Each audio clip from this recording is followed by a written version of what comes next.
السلام علیکم۔ آج ہم اسٹڈی کریں گے نرگس اردو جو چہارم جماعت کے لیے ہماری کتاب ہے، اس کا سبق نمبر 14 جو کہ ہے راشد مہناز شہید کے بارے میں۔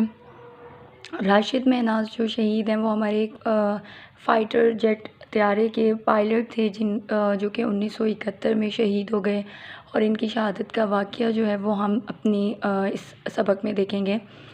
یہاں پر لکھا گیا ہے کہ مجھے اغوا کیا جا رہا ہے لیکن میں اپنے طیارے کو اغوا نہیں ہونے دوں گا۔ یہ الفاظ جو ہیں اس سبق میں وہ راشد مہناز کے ہی ہیں۔ یہ الفاظ کنٹرول روم میں بے چینی کے ساتھ سنے گئے۔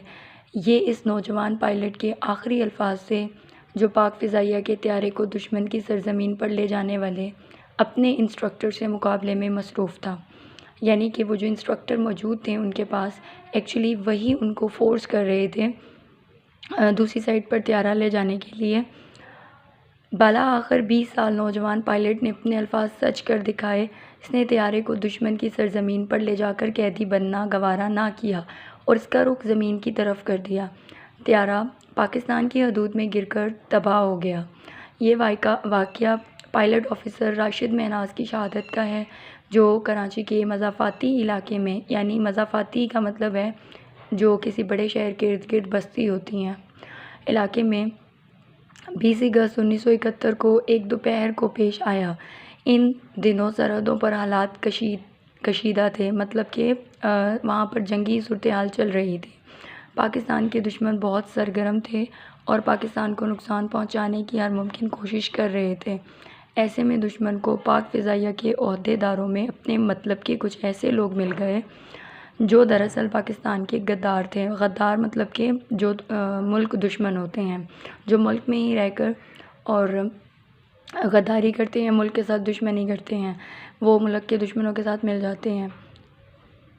ان غداروں میں سے ایک انسٹرکٹر فلائٹ لیفٹیننٹ مطیع الرحمان تھا جو چند ملکی راز بھارت کے حوالے کرنے کو تیار ہو گیا تھا۔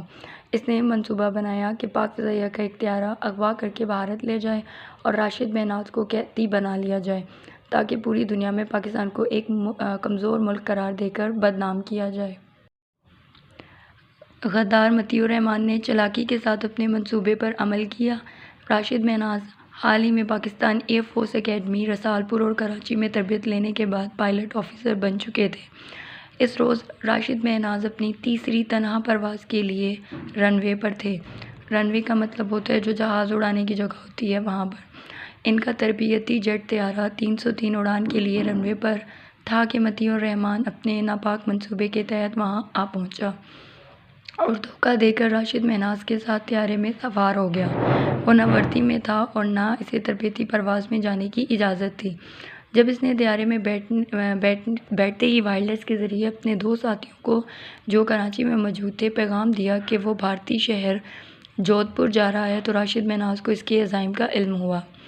سازشی انسٹرکٹر نے بے ہوش کرنے کے لیے کلوروفارم سے بھیگا رومال راشد مہناز کے منہ پر رکھا۔ کلوروفارم ایک کیمیکل ہوتا ہے جو کہ لکوڈ فارم میں موجود ہوتا ہے، اس کو بے ہوش کرنے کے لیے استعمال کیا جاتا ہے، لیکن راشد مہناز نے بے ہوش ہونے کے بجائے حواس بحال رکھے اور طیارے کا کنٹرول حاصل کرنے کی کوشش کرتے رہے۔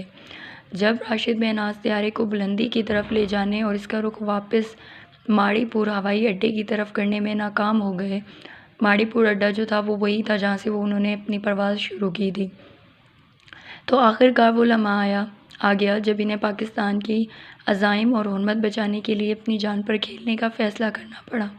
انہوں نے اس آلے کو پوری قوت سے دبا دیا جو جہاز کو بلندی سے نیچے لاتا ہے۔ اب طیارہ تیزی سے زمین کی طرف آنے لگا۔ غدار مطیع الرحمان کو اپنی موت نظر آنے لگی۔ اس کا منصوبہ ادھورا رہ گیا لیکن عظیم راشد مہناز اپنے مشن پورا کر چکے تھے۔ جہاز گر کر زبردست دھماکے سے تباہ ہو گیا اور راشد مہناز کو اس جو اتنی بڑی جرأت کا انہوں نے جو مظاہرہ کیا اور اپنی جان کو قربان کیا اس کے لیے انہیں نشان حیدر سے بھی نوازا گیا۔